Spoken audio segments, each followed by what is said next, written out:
I think about textile in relationship to body, and that there's a certain kind of like physicality that we have in inhabiting our own bodies, and that I think textile is a nice metaphor for that. I make all of my work on a TC2 jacquard loom, and I think about it as a drawing device or a drawing tool. In weaving, you have two sets of threads, the threads that are on the loom, which are referred to as the warp threads, and then the thread that gets passed back and forth is called the weft thread. And what's unique about the tool that I use is that I can control every one of the warp threads individually. On my loom, I'm able to make what appear to be organic kind of flowing lines. I can raise certain areas, put in a line of yarn or of material, and then raise other areas and put in something else. And so I kind of think about it in the same way, like as if I had a pen or a paintbrush and I was sort of going back and forth in one little area to kind of build up a section or to create a certain kind of texture or a type of color in that area. I work back and forth between very analog materials, whether that's physical yarn itself that I paint on, or marks that I make on paper, which are then photographed, and then I bring them into Photoshop and create structures for them. I then take that file to the loom and I make the work based on all of those digital structures.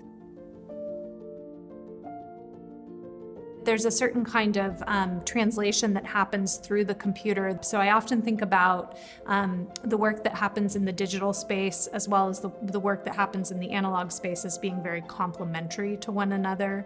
And yet the works in the gallery are all very physical, very tangible objects in their finished state.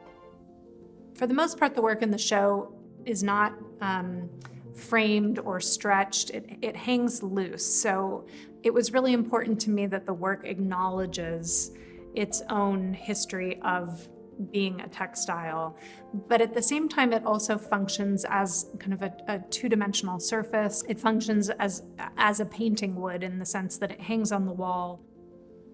Net actually started with a photograph that I took of just graph paper.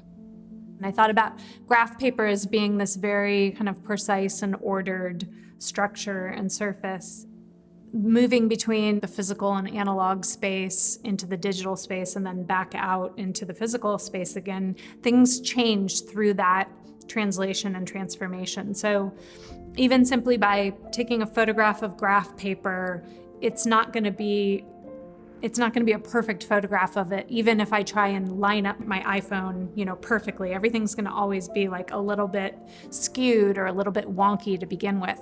And so then I take that photograph into Photoshop and I start playing with it. And even as the little pixels or the grids are very kind of ordered and predetermined, I also know instinctively when I get to the loom that the way that I make the pieces, they're never going to line up perfectly. I think that for me, there's something kind of psychologically grounding about the idea of a grid as well, that it's kind of simultaneously like an organizing structure, it's a pattern, but it's also sort of a principle in general. The canvas itself or the linen ground is a grid, it's a weaving, it's an interlacement of threads, and then there's paint applied on top of it.